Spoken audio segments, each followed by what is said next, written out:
Princess Anne did not raise her voice. She did not need to. Inside an emergency royal budget meeting, surrounded by senior advisors and members of the family, she looked directly at Queen Camilla and rejected a financial demand that had already been presented as settled. The room froze. Charles stopped turning the pages before him. William said nothing, and in that moment, a dispute over money became a brutal test of loyalty, authority, and the monarchy's future. Before we go deeper into what this really means for the royal family, make sure to subscribe so you don't miss a single update. Charles knew everyone understood how dangerous the figures had become. Buckingham Palace had called the emergency session after revised forecasts exposed a gap between royal income and rising costs for travel, staff, ceremonies, repairs, and security. The royal household, meaning the offices and employees supporting duties, could no longer protect every program. Camilla sat beside him. Anne faced them without moving. William studied the totals while advisors waited for someone powerful to admit that cuts were unavoidable. Camilla acted first. She pushed a revised budget sheet across the table and asked Anne to approve protection for her private household, official travel, and selected residences. The Queen Consort argued that reducing those funds would weaken her public work when the monarchy needed stability. Yet the demand carried a cost. Other branches of the family would lose staff, regional visits, maintenance money, and ceremonial support, so her operation could remain untouched. Anne read the page once. She placed it flat and said, "I will not approve this." The Princess Royal, a title traditionally given to the sovereign's eldest daughter, did not soften the refusal. She declared that no royal household should escape sacrifice, while others were ordered to accept it. Her calmness cut deeper than anger, because everyone heard the principle beneath it. Camilla's expression tightened. She had spent years building acceptance, and Anne had challenged her before the king, the future king, and advisors whose confidence mattered. Charles removed his glasses and looked from his wife to his sister. He delayed speaking because he knew the objection was financially sound, even if supporting it could wound his marriage. William noticed an alteration in the margin. The exemption had been inserted only hours earlier and had not appeared in the version reviewed by the royal treasurer. He drew the page closer. Camilla turned back to Anne and asked who had given her authority to challenge an arrangement approved by the sovereign's household. Anne did not retreat, but her refusal had not begun in that room, and the reason reached deeper than anyone was ready to admit. To outsiders, the argument appeared to be about numbers. Inside the family, it was about something far more dangerous. Anne believed duty demanded equal sacrifice. Camilla believed her position required visible protection. Charles stood between a sister who had defended the institution all her life and a wife who had fought for acceptance within it. William watched all three, knowing the final decision would shape not only the budget, but the kind of monarchy he would one day inherit. Anne had studied the financial papers alone long before the emergency meeting began. She circled costs tied to duplicated ceremonies, unused offices, oversized entourages, and separate teams performing nearly identical work. The Princess Royal, the title traditionally given to the monarch's eldest daughter, saw royal money as a moral contract with the public. Every protected expense meant something else would disappear, and the first losses would fall on regional visits, veterans' events, and smaller charities that depended on royal attention. Her frustration deepened with every page. She had built her reputation through a punishing schedule and limited ceremony around herself. To her, influence should never be rewarded more generously than service. The figures now suggested exactly that. Frontline duties faced cuts, while politically sensitive household costs remained untouched, and Anne could not accept the message such a decision would send. Camilla carried a different fear. She believed severe reductions to her staff and engagements would look like a public demotion. The Queen Consort, meaning the wife of the reigning king rather than a monarch ruling in her own right, had spent years fighting for acceptance. A weakened household could revive old doubts about whether her position was permanent, respected, or merely tolerated. Before the meeting, she spoke privately with Charles and admitted that losing staff would make her appear temporary. The king took her hand, but he did not promise protection. He wanted discipline after reading the bleak forecast, yet he also felt responsible for shielding his wife from humiliation. Supporting her too openly, however, could look like favoritism. William understood the trap. He respected Anne's argument, but openly supporting her could be seen as a challenge to his father's household. The prince paused outside the meeting room, steadied himself, and entered without revealing which side he would take. Anne had already requested written justification for the exemption. The reply offered only 2 words: constitutional visibility. She considered the phrase deliberately vague and refused to treat it as proof. Camilla noticed William studying the altered figures and began to suspect he had discussed them with Anne beforehand. Her concern hardened into mistrust. What she had first seen as one woman's objection now looked like a possible alliance. Yet that suspicion had begun weeks earlier, during a ceremony where one private request changed the direction of the entire crisis. The emergency meeting had a hidden beginning. 3 weeks earlier, during a Windsor Castle planning session, Camilla made a request that Anne could not forget. It seemed modest when first spoken: additional funding for a separate ceremonial office and a larger traveling household.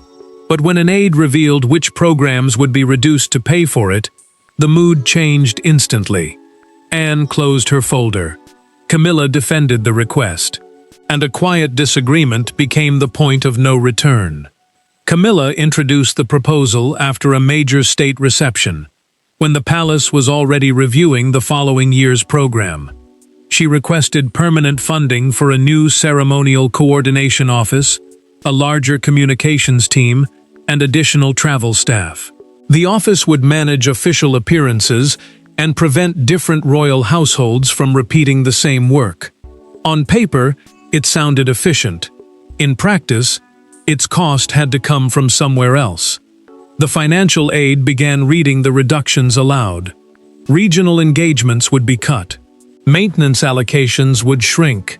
Support attached to several working royals would be reduced. Then he reached Anne's schedule and listed fewer rural visits, fewer veterans events, and less assistance for smaller charities that depended on royal attendance. The Princess Royal heard every word without interruption. Her face hardened, but she waited until he finished. Anne finally closed her folder and asked whether communities outside London were being told to accept less royal support, so another palace office could employ more people. Her anger remained quiet, which made it sharper. These visits mattered because many smaller organizations lacked the national attention needed to survive. Removing them would save money, but it would also tell thousands of people that visibility near the palace mattered more than service beyond it.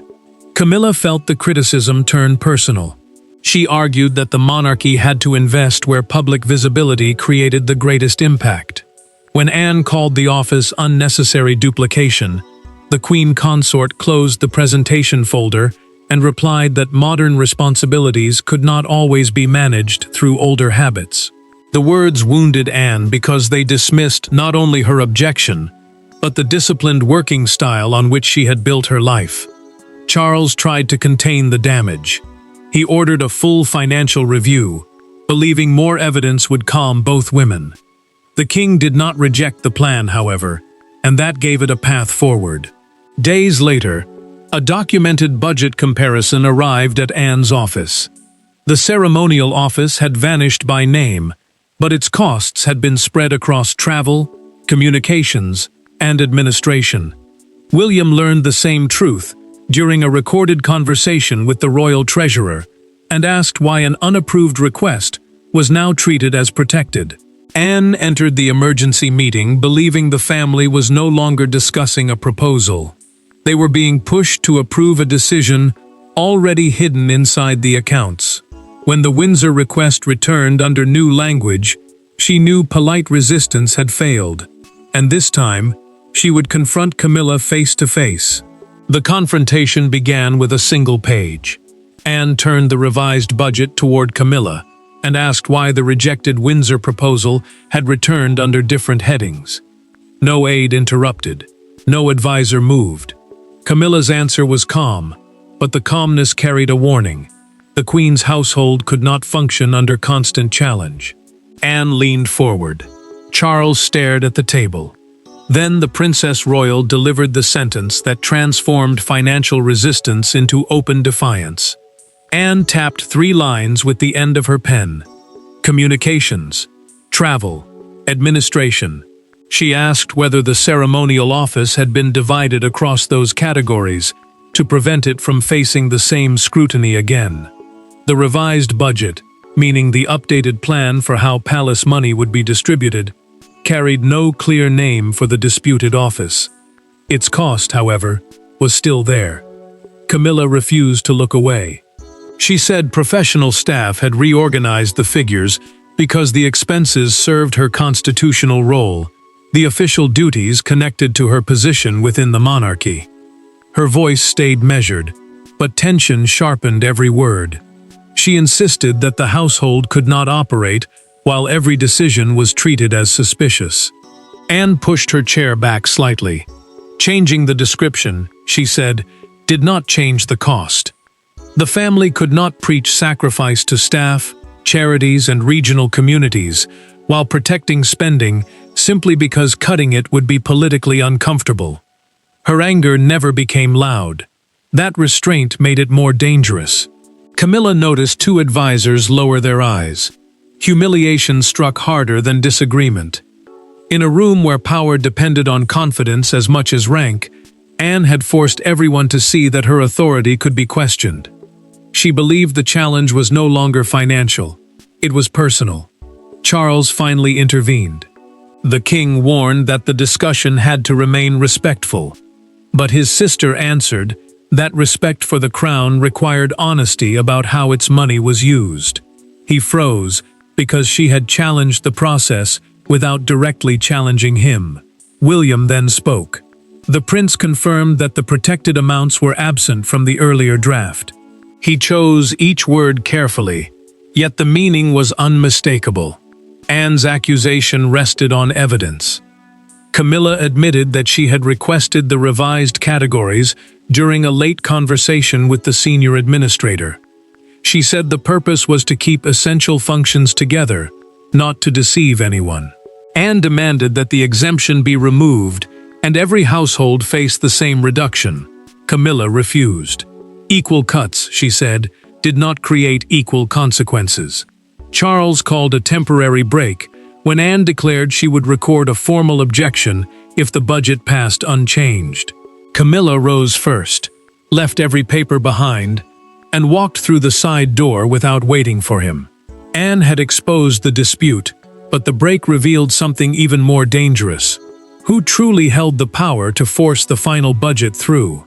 Once the meeting stopped, the real battle moved beyond the table. The royal budget was not controlled by one signature or one household. Advisors guarded procedure. The sovereign carried final authority. Senior family members held influence through service, public trust, and succession. In a narrow adjoining room, Charles read the formal options, while Camilla waited behind a closed door, and Anne stood alone by the corridor window. Every person had power. None possessed enough to escape the others. Charles studied the figures with the royal treasurer, the senior official responsible for overseeing how palace money was managed. The king could approve internal household allocations, but his decisions still had to survive financial review, operational pressure, and public judgment. If he protected one private interest during a period of cuts, every later promise of sacrifice would look hollow. Anne's formal objection could not stop the budget by itself, yet her standing gave it unusual force. The Princess Royal had spent decades building public trust through relentless service, and a recorded objection from her would force advisors to explain why one household had been treated differently. That explanation could become more damaging than the cut itself. Charles pressed 2 fingers against his forehead and asked whether the exemption could survive without canceling regional commitments. The treasurer answered no. Urgent repairs, security upgrades, and shrinking reserves had already narrowed the options. A recorded financial briefing warned that preserving the protected spending would require another round of cuts within 6 months. Sadness settled over the king. Rejecting Camilla's request could make her feel diminished. Approving it could prove Anne right, that loyalty had been placed above fairness. William carried influence without speaking. His household had already accepted a major reduction, and advisors warned that asking the future king to sacrifice while protecting the queen's expansion would create immediate resentment. The prince knew his silence was becoming a form of pressure. Camilla confronted the senior administrator who had reorganized the figures. She asked whether anyone had warned Anne. He replied that the comparison existed in the official record and could not legally be withheld from authorized reviewers. The queen heard the answer as confirmation that control had already slipped away. Anne then received a private offer. Selected programs linked to her own work could be preserved if she softened the objection. She refused at once. Her position, she said, could not be purchased by saving her interests while others suffered. Charles finally rose with a rewritten proposal. It removed some protected spending, but not all of it. He ordered everyone back into the chamber, while neither woman knew whose side he had truly chosen. The compromise was meant to calm the family, but the moment Charles read it aloud, the first consequences began, and they struck Camilla hardest. Charles returned with a compromise, but the room heard a defeat. The Queen's household would not receive full protection. The ceremonial office would be postponed. Travel staffing would be reduced, and every working household would face the same core review. Anne had not won everything, yet Camilla had lost the one assurance she believed her husband would defend. As the decision was read, she remained perfectly still, until one small movement revealed how deeply it had wounded her. Charles removed the proposed coordination office from the budget, suspended new recruitment, limited the expanded travel team, and ordered the same efficiency review across every senior household. The review meant each branch of the family would have to prove which staff, journeys, and programs were truly necessary. A smaller amount remained protected for existing constitutional engagements, the official duties carried out on behalf of the crown, allowing the king to call the ruling balanced rather than a complete rejection. Camilla did not speak. She slipped off her wedding ring, turned it slowly between her fingers, and lowered her hand beneath the table. The gesture lasted only seconds, but Anne saw it. The hardness in the Princess Royal's expression faded, because she suddenly understood that the decision had landed far beyond budgets and staffing. Camilla waited until the advisors finished taking notes. Then she asked whether the final wording had been written before or after Anne threatened a formal objection. The queen consort kept her voice controlled, yet betrayal sat beneath every word. She had expected Charles to reduce the request, not remove the protection she believed he had privately understood. Charles answered that the financial evidence had left him no responsible alternative. The king meant the words as explanation, but she heard only distance. He had chosen fairness in public terms, and in doing so, had left his wife feeling unprotected in private. Anne felt relief and regret at once. Equal scrutiny had been restored, and smaller programs would no longer carry the entire burden. Yet her resistance had targeted a decision, not the marriage now straining across the table. Victory suddenly felt colder than she had expected. The ruling moved fast. Camilla's prepared recruitment notices were frozen.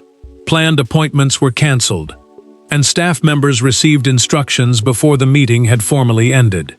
William then requested an additional voluntary cut to his own household, making clear that the challenge was not aimed at the Queen alone. Camilla rose after Charles remained behind with the advisors. She left the chamber without him and told an aide to cancel her afternoon engagements. Then she stopped, changed her mind, and ordered the program to continue exactly as planned.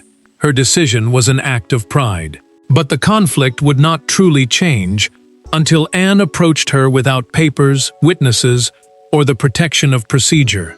Hours after the meeting, Anne found Camilla alone in a small private sitting room. There were no advisors, no financial papers, and no king to mediate between them. For the first time, the argument was stripped of procedure. Camilla asked whether Anne had ever intended to humiliate her. The Princess Royal did not answer immediately. She closed the door, remained standing, and admitted a truth neither woman had been willing to speak while the institution was listening. Camilla sat beside an untouched cup of tea, as Anne entered without an aide.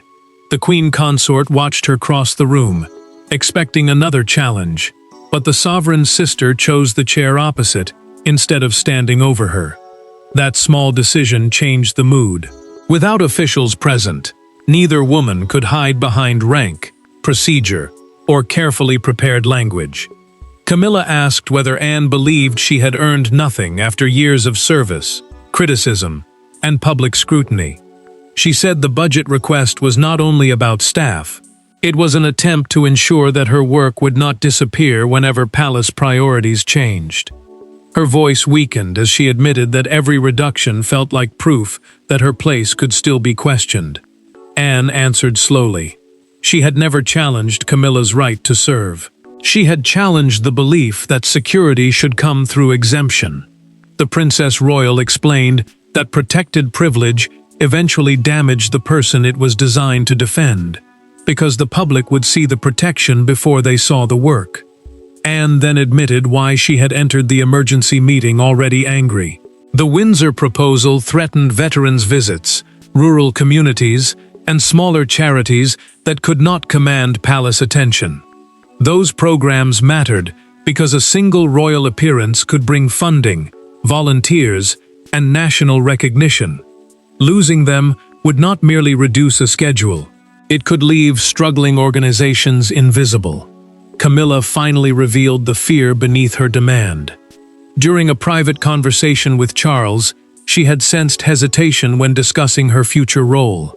The Queen believed a smaller household would be taken as evidence that the king no longer trusted her position. She had sought financial protection because she could not ask him directly for emotional reassurance. Anne recognized the wound at last. She told Camilla that authority earned through visible work was stronger than authority protected by hidden figures. The words were firm, but no longer cruel. Camilla admitted that spreading the proposal across several categories had created the appearance of concealment, even though she still believed the original request had value. Anne offered a path forward: a smaller coordination unit, transparent funding, annual review, and no cuts to regional service. Camilla extended her hand. Anne took it and said the next meeting must begin with the truth, not a finished decision. Their private understanding changed the palace response. But outside the gates, the confrontation had already become a national symbol of royal excess, restraint, and resistance. By the following morning, the private argument belonged to the public. Commentators praised Anne's discipline, questioned Camilla's judgment, and dissected Charles's hesitation. Yet one moment captured the national mood more powerfully than any debate. Outside Buckingham Palace, a newspaper was held above a gathering crowd. Its front page showed two stark words beneath photographs of the royal women: Anne refuses. What had begun as a budget meeting was now a referendum on what the monarchy believed sacrifice should mean.